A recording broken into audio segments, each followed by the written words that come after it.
నమస్తే welcome to పక్కా local Telangana news.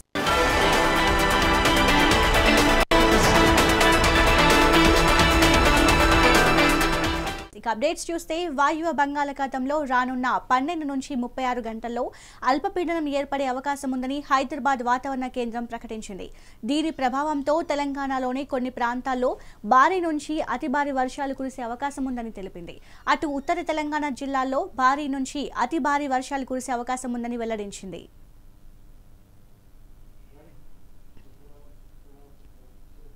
Telangana శాసన మండలిలో గందరగోళం నెలకొంది। బీఆర్ఎస్ ఎమ్మెల్సీల ఆందోళన మొదలుపెట్టారు।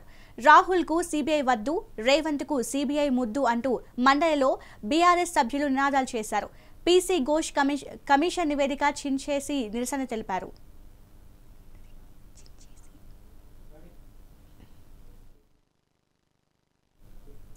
సూర్యాపేట జిల్లాలోని పులిచింతల ప్రాజెక్టుకు వరద కొనసాగుతోంది। 11 గేట్లను 4.5 మీటర్లు ఎత్తి అధికారులు దిగువకు నీటిని విడుదల చేస్తున్నారు।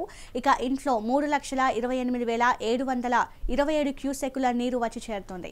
అవుట్ఫ్లో 3,28,816 క్యూసెక్కులు నీటిని దిగువకు విడుదల చేస్తున్నారు। నాగార్జున సాగర్ ప్రాజెక్టు ద్వారా 3,28,727 క్యూసెక్కుల నీరు వచ్చి చేరుతోంది। అలాగే మూసీ ప్రాజెక్టు ద్వారా 6,500 క్యూసెక్కుల నీరు వచ్చి చేరుతోంది।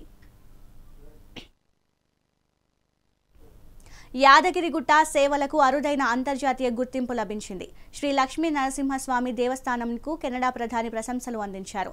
ఆలయ సేవలను కెనడా ప్రధాని మార్క్ కార్ని అభినందించారు। ఈ మేరకు ఆలయ నిర్వాహకులకు లేఖ రాశారు। కెనడాలోని ఒటావా నగరంలో ఉన్న లక్ష్మీ నరసింహస్వామి దేవాలయంలో కళ్యాణం జరిగిన తీరును ప్రత్యేకంగా అభినందించారు। దీనికి గాను దేవాదాయ శాఖ మంత్రి కొండా సురేఖ హర్షం వ్యక్తం చేశారు।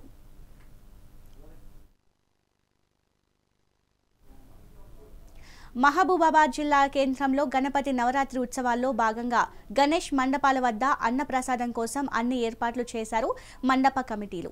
ప్రతి సంవత్సరం లాగానే ఈసారి భారీ వినాయక విగ్రహాలు ఏర్పాటు చేశారు। ప్రజలందరూ సుఖ సంతోషాలతో ఉండాలని కోరుకుంటూ నవరాత్రులు నిర్వహిస్తున్నట్టు కమిటీ సభ్యులు తెలిపారు। ఓం సాధ్యం ద్రవర్త సమ్యక్తోమగ్నినాయ సుమరం దేవాయ పరమాత్మనే త్రాహిమానరకాకు పసుపు కుంకుమ అక్షతలు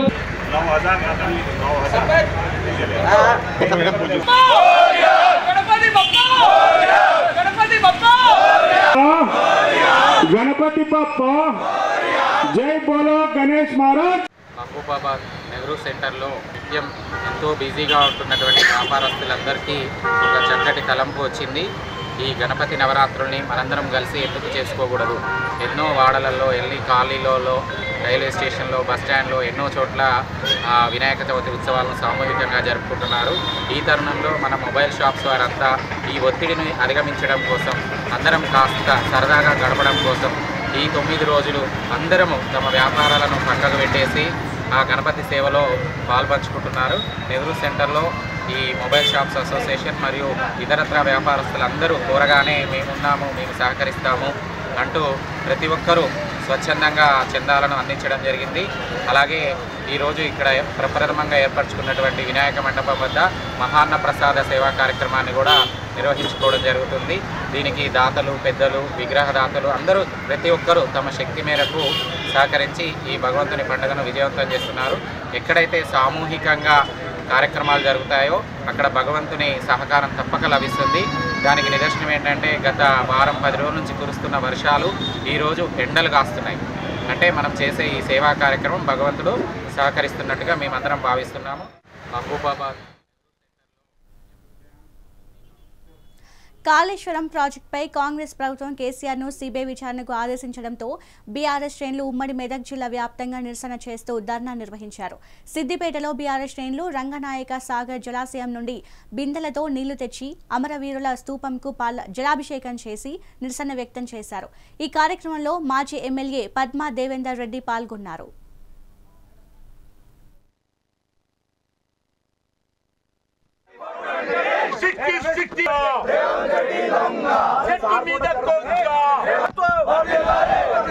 అపార భైరతులు కాళేశ్వర నిర్మాత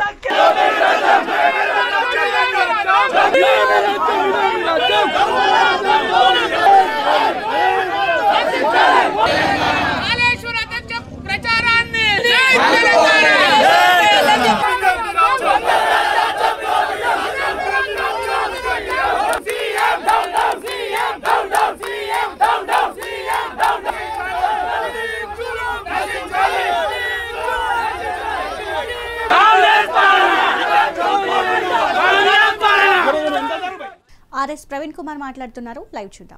ఈరోజు సిబిఐ ఎంక్వైరీ జరగాలి, దాని మీద జరగడం లేదు. కేవలం అంత గొప్ప ప్రాజెక్టుని కేసీఆర్ గారి మీద కసితోని, పగతోని, ద్వేషంతోని, తెలంగాణ ప్రజల మీద పగతోని, వివక్షతోని ఆంధ్రలో ఉండే తన రాజకీయ గురువు చంద్రబాబు నాయుడు, అదేవిధంగా ఆంధ్ర ప్రాంత పెట్టుబడిదారులు ఎవరైతే ఉన్నారో వాళ్ళందరి మీద గొప్ప ప్రేమతోని ఇలా తెలంగాణను రేవంత్ రెడ్డి దోచిపెడుతున్నాడు. ఆ విషయాన్ని తెలంగాణ ప్రజలందరూ కూడా గుర్తించాలి. నేను మళ్ళీ రిపీట్ చేస్తున్నా, నిజంగా రేవంత్ రెడ్డి గారికి ఏమాత్రం చిత్తశుద్ధి ఉన్నా ఈ 2 సంవత్సరాల్లో వెంటనే ఆ 15 కోట్ల రూపాయలు పెట్టి ఆ పిల్లర్ 20ని రిపేర్ చేసి ఉండేవాడు. లేకపోతే నేషనల్ డ్యామ్ సేఫ్టీ అథారిటీ చెప్పినట్టుగా ఆ బ్లాక్ నెంబర్ 7 250 కోట్ల రూపాయలు పెట్టి రిపేర్ చేసి ఉండేవాడు. అది రిపేర్ చేయడం లేదు. ఎందుకు? బనకచెర్లకు సాయం చేయాలి. ఇక్కడ బీఆర్ఎస్ పార్టీని రూపుమాపాలి. నేనే ఉండాలి, మొత్తం వ్యవస్థ అంతా నా దగ్గరికి రావాలి, లేకపోతే మా boss big boy Narendra Modi దగ్గరికి పోవాలి. ఇలా ఎంత హాస్యాస్పదంగా ఉన్నదంటే రాహుల్ గాంధీ ఆయన అంటాడు ఈడీ, సిబిఐ, ఐటీ, డిఆర్ఐ అంటే directorate revenue intelligence, income tax department, enforcement directorate, central bureau of investigation ఇవన్నీ కూడా ఆపోజిషన్ ఎలిమినేషన్ ప్రోగ్రాంలో భాగంగా నరేంద్ర మోడీ ప్రయోగిస్తున్నాడు అపోజిషన్ పార్టీస్ మీద అంటాడు. అదే రాహుల్ గాంధీ పార్టీకి చెందిన చీఫ్ మినిస్టర్ రేవంత్ రెడ్డి గారు ఇదే తెలంగాణలో 2 రోజుల క్రితం కూడా సురవరం ప్రతాప్ రెడ్డి సంస్మరణ సభలో సురవరం సుధాకర్ రెడ్డి గారి సంస్మరణ సభలో ఈ మాట అన్నారు. మీరు దయచేసి వినండి. ఇది